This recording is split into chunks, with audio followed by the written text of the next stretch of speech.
திரைக்குறள் நேயர்களுக்கு வணக்கம். இன்று நம்மோடு மூத்த பத்திரிகையாளர் திரு சபிதா ஜோசப் அவர்கள் இணைந்திருக்கிறார்கள். அவரோடு நிறைய உரையாடுவோம். வணக்கம். சொல்லுங்கள் சார். பிரபல நடிகர் விஜய் அவருடைய மனைவிக்கும் அவருக்கும் பிரச்சனை ஓடிட்டுருக்கு, விவாகரத்து. இது அவருடைய கட்சியை சார்ந்தவங்க அவருடைய மனைவி சங்கீதா பேரில் கடுமையான விமர்சனங்கள், குற்றச்சாட்டுகள், வேற ஒரு பெண்ணுக்கு சோசியல் மீடியாவில் அவருடைய கட்சியில் ஏதாவது விஷயம் நடந்தாச்சுன்னா திட்டுவாங்கல்ல, ஆமாம், அந்த அளவுக்கு தரக்குறைவாக திட்டிட்டு இருக்கிறாங்க. மாதர் சங்கமே இந்த கட்சியினர் மீது நடவடிக்கை எடுக்கணும், விஜயே இதை செய்யணும் அப்படின்னு சொல்லியிருக்கு. என்ன நடக்குது சார்? இல்லை, விஜய்க்கு ஒரு தன்மானம் உள்ள ஒரு நல்ல மனுஷனுக்கு, அதாவது சாதாரண குடிகாரன் பக்கத்துலேயே போயிட்டு நீங்கள் அவன் பொண்டாட்டியை திட்டினீங்கன்னா உங்களை துரத்தி அடிப்பான். என் பொண்டாட்டியை பற்றி பேச நீ யார் அப்படின்னு யாராக இருந்தாலும். சப்போஸ் வேற ஒரு பொண்ணோடு இருந்து அந்த சக்காலத்திகள் சண்டையெல்லாம் அவங்க ஏதாயிடும். இது சக்காலத்தி சண்டை இல்லை. இது ஒரு பெண் அவர் மேலே ஒரு புகார் கொடுத்துருக்கு. 5 வருஷம் நான் தாங்க, இவரால் கொடுமை தாங்க முடியலைன்னு 5 வருஷம் கழித்து கொடுக்குது. ஆனால் அதுக்கு இவர் பதிலும் சொல்ல மாட்டேங்கிறாரு, பிரிச்சும் விட மாட்டேங்கிறாரு. அதில் உள்ளே வச்சே நீங்கள் டார்ச்சர் பண்ணிகிட்டே இருக்கீங்க. உள்ளே வச்சு அது என்ன ஈகோவா? ஈகோ தான், பயங்கர ஈகோ தான், பயங்கர ஈகோ. உங்களுக்கு அவர்கிட்ட நீங்கள் இல்லை சார், பல்வேறு நடிகர்களுக்கும் டைவர்ஸ் ஆகிறது, அவங்க பிரிகிறது, இந்த கிசுகள் இதெல்லாம் சகஜமானது தான். ஆமாம், திரைப்படத்துறை இல்லை வேற துறையாக இருந்தாலும் அப்படி தான். அவங்க ஒரு கட்டத்தில் பிரிஞ்சிரும் அப்படின்னு சொன்னால் பிரிஞ்சிருவாங்க. ரொம்ப ஹாப்பியாக பிரிவாங்க சார், சந்தோஷமாக ஒரு ஃப்ரெண்ட்லியாக அப்படியே பிரிஞ்சு போவாங்க. அவங்களுடைய வாழ்க்கையை கடைசி வரைக்கும் அவங்க கடைசி வரைக்கும் ஃப்ரெண்ட்லியாக இருக்கிற ஆட்கள் நிறைய பேர் நான் பார்த்துருக்கேன். நான் நடிகர்கள்லேயே நிறைய பேர் பார்த்துருக்கேன். அதாவது ஒரு ஒரு விவாகரத்து சம்மந்தமான ஒரு விஷயம் நடந்திருக்கு. ஒரு பழைய சம்பவம் ஒன்று சொல்லுவாங்க. அதாவது ஒரு நண்பர் அவருடைய நண்பர் அவருடைய மனைவியை விவாகரத்து பண்ணுறேன் அப்படின்றார். ஏன்னா அவங்க மேலே எனக்கு சில திருப்தி இல்லை, விவாகரத்து பண்ணுறேன், எனக்கு திருப்தி இல்லாத அளவுக்கு அந்த அம்மா என்னை டார்ச்சர் பண்ணது நடந்துக்கிட்டது அப்படின்னு சொன்னாங்க. சரி, ஓகேன்னு இதில் போயிட்டு ஜமாத்தில் போகிறாங்க, விவாகரத்து பண்ணுறாங்க. விவாகரத்து பண்ணும்போது சரி, என்ன உங்கள் மனைவி என்ன தான் பண்ணா சொல்லு அப்படி. இல்லை இப்போ அவள் என் மனைவி, அவளை பற்றி நான் இப்போ சொன்னால் என் மனைவியை நான் உங்கள்கிட்ட தப்பானவன் நான் காட்டுற மாதிரி இருக்கும், அதனால் நான் சொல்லலை அப்படின்றாரு. அதுக்கு பிறகு ஜமாத்தில் போகிறாங்க, பேசுகிறாங்க. அவங்க பேசி முடித்த பிறகு விவாகரத்து முடிச்சிடுறாங்க. சரி, விவாகரத்து முடிச்சாச்சுப்பா, என்னப்பா செஞ்சா அவங்க பொண்டாட்டி சொல்லுப்பா. இல்லை இப்போ அது அந்நிய பொண்ணு, அதை பற்றி நான் பேச விரும்பலை. இதுதான் ஒரு கணவனுடைய நாகரிகமான செயல் அப்படின்னு நான் சொல்ல வரேன். நீங்கள் பிடிச்சிருக்கோ பிடிக்கலையோ, அதாவது நீங்கள் பிடிச்சிருக்குன்னு பேசுகிறீங்க, பிடிச்சிருக்குன்னு தான் காதலிச்சிங்க. அது இலங்கை தமிழ் பெண், அது இலங்கை பெண்.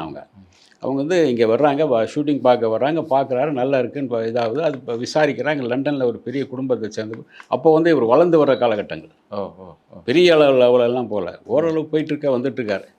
லட்சங்களில் சம்பளம் வாங்குகிற காலகட்டங்களில் இவரோட தீவிர ரசிகை அவங்க ரசிகையாக இருந்து வர்றாங்க, பார்க்குறாங்க, பேசுகிறாங்க, லவ் பண்ணுறாங்க. சரி, ஓகே, கல்யாணம் பண்ணி கொடுத்துடலாம்னா அது பிறகு கல்யாணம் பண்ணி கொடுக்குறாங்க. அப்படி தான் விரும்பி கல்யாணம் பண்ணது. நீங்கள் அதுக்கு முன்னே வரைக்கும் அதாவது என்ன பல லவ் வந்திருக்கலாம், பல நீங்கள் அதாவது இந்த சங்கவி காலத்துலேருந்து தொடங்கிட்டு இருக்கு இந்த லவ் எல்லாம் இவருக்கு.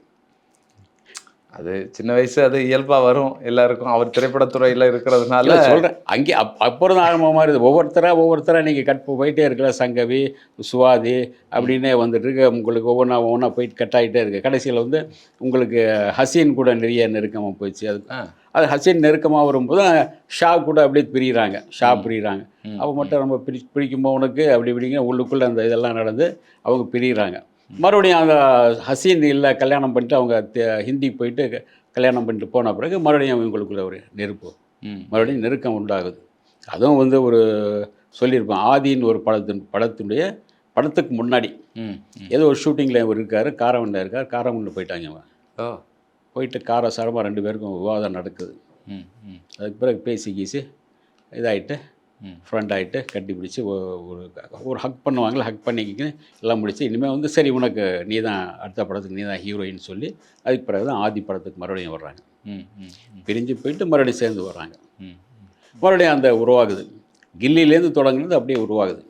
இவரை நீங்கள் சொன்ன மாதிரி கேள்வி கேட்ட மாதிரி ஒரு மனைவி, இவருடைய மனைவி ஆக்சுவலே இப்போ மனைவியாக தான் இருக்காங்க.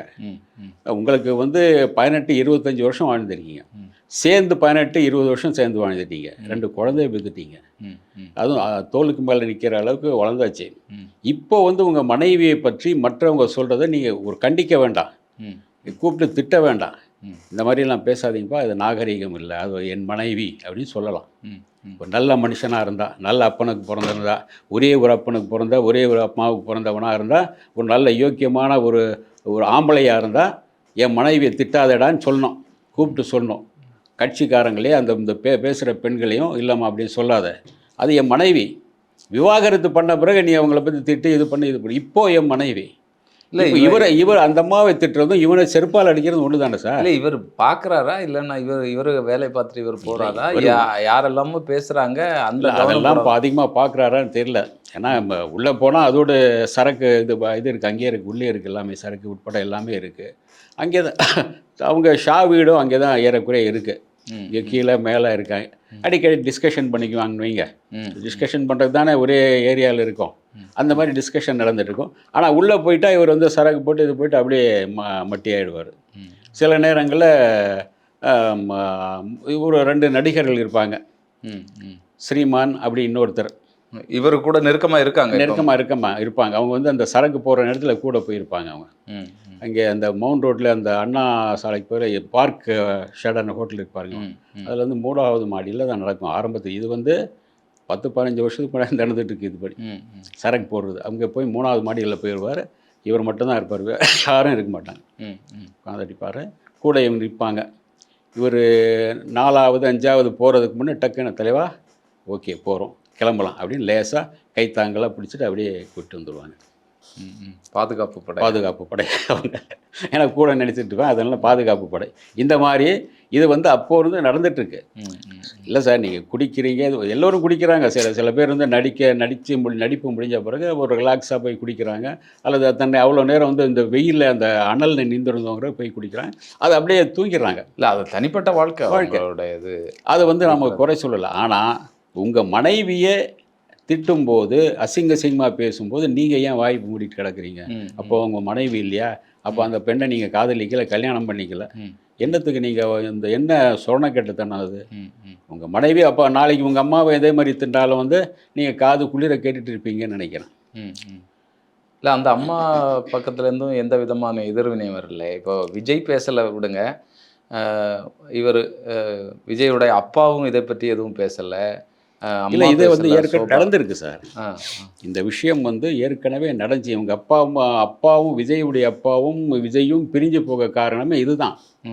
இன்னொரு ஏன்னா அரசியல் கட்சி அவர் ஆரம்பித்தா அதனால தான் பிரிஞ்சு போயிட்டாங்க அப்படின்றாங்க. அதெல்லாம் கிடையாது. இந்த புஷி ஆனந்த் இவங்க எல்லாம் அது கிடையாது. இது அதிகார பகிர்வெல்லாம் கிடையாது. அதெல்லாம் பெரிய விஷயமே கிடையாது. எஸ்எஸ்சி வந்து ஏழை கிடையாது. எஸ்எஸ்சி 70 படம் நடிச்சிருக்காரு சார், இயக்கி இருக்கின்றார். அதில் சில படங்கள் தயாரிச்சிருக்கார். அவருடைய என்னன்னா ஒரு படம் இயக்கி முடித்தார்னா ஒரு வீடு வாங்கிடுவார் அவர். அப்போ சாலிகிராமத்தில் எத்தனை வீடுகள் போய் எண்ணி பார்த்துக்கலாம். நீ இடம் வாங்கி போடுவார். சில படங்கள் தோல்வியும் அடைஞ்சதில்ல. தோல்வி அடைஞ்சாலும் இவர் சொந்த படம் தானே, சொந்த படம் சில தோல்வி அடைஞ்சாலும் கூட அது இது நஷ்டம் கிடையாது. நீங்கள் உங்கள்கிட்டே இருக்கும். இப்போ இது வரைக்கும் ஓட்டிகிட்டு தானே இருக்குது. பல படங்கள் வந்து கை மாறும்போது 5 வருஷம் உங்கள்கிட்ட இருக்கும், அடுத்து மறுபடியும் என்கிட்ட வந்துடும், மறுபடியும் 5 வருஷம் வேற ஒருத்தர் எடுத்துகிட்டு வாங்கிட்டு போவார். அது பணம் வந்துகிட்டே இருக்கும். அது வந்து ஒரு எப்படி மாஞ்செடியை வச்சுட்டு நீங்கள் அப்படியே பூ அப்படியே வந்துகிட்டே இருக்குமோ, அது அப்பப்போ மகசூல் வரும், வந்துகிட்டே இருக்கும், காசு வந்துடும். அதே மாதிரி தான் அவருக்கு வந்து அது அவரும் ஏழை கிடையாது. 70 படம் எடுத்திருக்கார். அதுக்கான சாலிகிராமத்தில் போய் பல இடங்களில் வாங்கி வச்சுருக்கார் அவர். பையனும் அதே மாதிரி தான் வரும். அவர் சம்பாதிச்ச காசு எல்லாமே உங்களுக்கு 3 கல்யாண மண்டபங்கள். அந்த கல்யாண மண்டபங்களும் வந்து அவங்க அப்பா பார்த்துட்டு இருந்தார். இப்போ என்னாச்சுன்னா அந்த கல்யாண மண்டபங்களும் வேறு மாதிரி போயாச்சு. லீஸு கூட்டார்.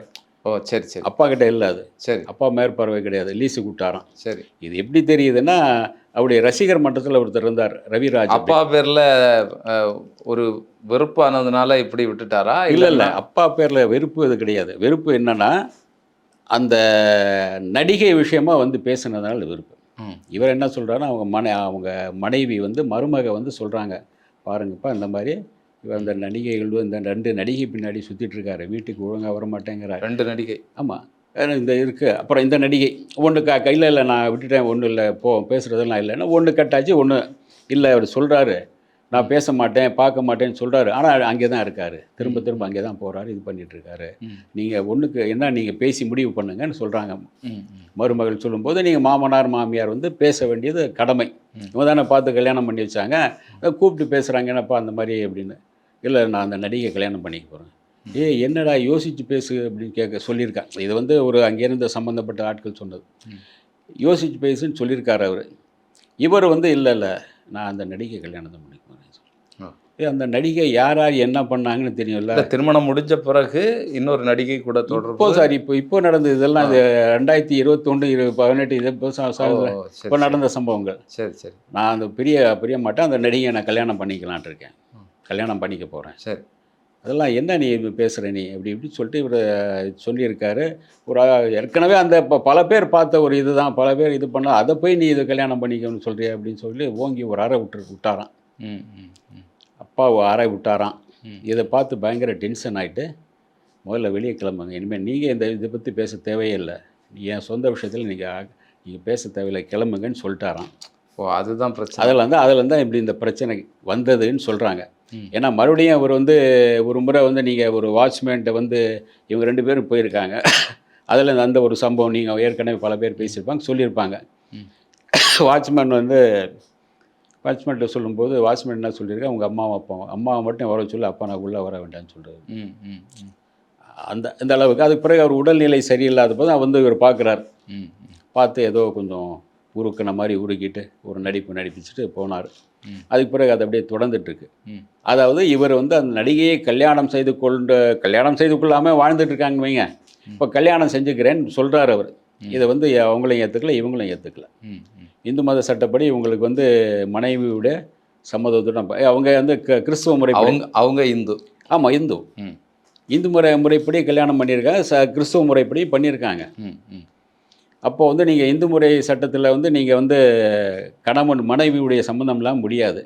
கிறிஸ்துவ முறைன்னா கிறிஸ்துவ இதில் வந்து பார்க்கும்போது நீங்கள் வந்து கணவர் இந்த மாதிரி இன்னார் கூட இருக்காருன்னு ஆதாரம் கொடுத்தாலே நீங்கள் கிறிஸ்துவ இதில் வந்து இது பிரிக்கலாம். ஏன்னா ஸ்ரீவித்யாவுக்கு அப்படி தான் 15 வருஷம் அலைய விட்டார் அவர். வாங்கி அந்த பிரதாபோத்தன் இல்லை, ஸ்ரீவித்யாவுக்கு வந்து ஜார்ஜ்னு ஒரு மலையாள டைரக்டர், அவர் அல்வா கொடுத்தது ஃபுல்லாக அதை ஏமாற்றி. அது ஸ்ரீவித்யாவுடைய பூர்வீகம் வந்து கேரளாவா? கேரளாவில் இவங்க சென்னை தான். அவர் கேரளாவில் கல்யாணம் பண்ணதான். கேரளாவில் நிறைய மலையாள படங்கள் நடித்தாங்க. அதெல்லாம் மலையாளத்தில் அவங்களுக்கு நல்ல ஒரு செல்வாக்கு உண்டு. அதனால தான் அவங்க இறந்ததும் கேரளா கவர்மெண்ட் தான் அவங்களுக்கு வந்து அந்த இறுதி மரியாதையெல்லாம் பண்ணிச்சு. ஆமாம். அதே மாதிரி அவங்க வந்து ஒரு கிறிஸ்டினை கல்யாணம் பண்ணதுனால அவருடைய பெண்ணோடு இருக்காருங்கிற ஆதாரம் அவங்களால் கொடுக்க முடியாததுனால அந்த கேஸ் ரொம்ப நாள் இழுத்துட்டு போனது. இப்போ இவங்க ஆதாரங்கள்லாம் வச்சுருக்காங்க, சொல்கிறாங்க ஆதாரம் வச்சுருக்கேன், அவங்க கூட இருந்தது எல்லாமே எங்கிட்ட ஆதாரம் இருக்குன்றாங்க. இல்லை, ஒரு இன்டெலிஜென்ட் வந்து ஏற்பாடு பண்ணி இந்த ரகசியங்கள் எல்லாம் எடுக்கிறதுக்கு வேலை பார்த்ததா ஒரு பேசப்படுதே, அது உண்மைதானா? யார் அவங்க மனைவி வந்து இந்த ஆதாரங்களை திரட்டுறதுக்கு வேண்டிய சிலரை வந்து வேலைக்கு அமர்த்தி இதெல்லாம் ஆதாரங்களை எடுத்து வைப்போம் அப்படின்னு சொல்லி வச்சதாக சொல்கிறேன். வைக்கலாம். ஏன்னா நீங்கள் வந்து ஒன்று நீங்கள் அவர் மனைவிக்கு கட்டுப்பாடு நடக்கலை, மனைவியை வந்து நீங்கள் கூட்டிட்டு தனியாக ஃப்ளைட்லலாம் போகல. இப்போ வந்து இவங்களுக்கு கல்யாணம் நடக்குது, பொண்டாட்டியோடு தானே நீங்கள் போகணும். கீர்த்தி சுரேஷ் நடக்குதுன்னா நீங்கள் ஒரு நடிகை கல்யாணம், உங்கள் கூட நடித்த நடிகை, அப்போது வந்து நீங்கள் கணவனும் மனைவி அப்புறம் குழந்தைங்களோட போகணும். அது தனியாக தானே போனார். யார்? திரிஷா கூட போனார். அவன் அந்த மகிட்ட கேட்பாங்களே, ஏம்மா இந்த கல்யாணத்துக்கு உன் புருஷன் போய் கலந்துக்கிட்டானே, நீ பொண்டாட்டியா அவர் பொண்டாட்டியான்னு கேட்பாங்களா? அந்த அம்மா பதில் சொல்லணும்ல. அது பதில் சொல்ல வேண்டிய நிர்பந்தம் அந்த அம்மாவுக்கு வந்துருக்குல்ல. இந்த மாதிரி விஷயங்கள் வரும்போது அதே மாதிரி அவங்க பசங்க கிட்ட கேட்பாங்க, என்னப்பா இப்போ உங்கள் அப்பா திரிஷாவை கல்யாணம் பண்ணிக்க போகிறாரு, திரிஷா கூட சுற்றுறாராமே அப்படின்னா அவங்க டென்ஷன் ஆவாங்க இல்லையா பசங்க. இதுதான் அந்த மாதிரி. அது குடும்பத்தில் அவங்க வந்து மாதிரி ஒருத்தர் பாதை மாதிரி போகிறாரு அப்படின்னா அவங்க படிச்சிருக்காங்க, பட்டதாரி சார் அவங்க. இவர் படிச்சிருக்காரு ஆனால் மண்டையில் ஒன்றும் கிடையாதுன்னு வைங்க. போய் ஒழுங்காக படிக்கணும் நீங்கள். அவங்க அப்பா வந்து கிறிஸ்டின், அதாவது லயோலாவில் அவ்வளோ சீக்கிரம் உங்களுக்கு இது கிடைக்காது, நீங்கள் கேள்விப்பட்டிருப்பீங்க. நல்ல மார்க் எடுத்திருந்தாலும் லயோலா காலேஜில் சீட்டு கிடைக்கும், இல்லாட்டி சீட் கிடைக்காது. இவருக்கு வந்து இவர் எடுத்த மார்க்கெலாம் அப்படி ஒன்றும் கிடையாது. போய் அவர் வந்து நான் கிறிஸ்டன் சார், ட்ரூ கிறிஸ்டன் அப்படி இப்படின்னு சொல்லி கில்லி அந்த பேசி அந்த அதுக்கு பிறகு தான் இவருக்கு சீட்டு வாங்கி கொடுத்தாங்க. ஆனா அப்படிப்பட்டவர் இன்னைக்கு சீட்டு திரைப்படத்துல வாங்கி இவ்வளோ கொடுத்து கூட சாதிச்சிருக்காருல்ல சார். சீட்டு வாங்கி கொடுத்த போயிட்டு அவர் படிச்சாரான்னா இப்போ செவுத்து மேலே உட்காந்து அரட்டை அடிச்சிட்டு இருந்தார். ம், சினிமாவுக்கு போயிடுவார். ம், ம், ம், திடீர்னு கூப்பிட்டா எங்கே இருக்காருன்னா கமலா தேட்டரில் இருக்காரு, அவனை போய் பார்த்து பிடிச்சிட்டு வாங்கடா அப்படிம்பாங்க. ம், ம், உதயம் தேட்டரில் இருப்பார். ம், ஏன்னா இந்த டைரக்டருடைய பையங்கிறனால ஈஸியாக ஃப்ரீயாக போயிடுவார். போய் ஃப்ரீயாக போய் உட்காந்து பார்த்துட்டு அப்படி இப்படி சுட்டுட்டு இருப்பார். ம்.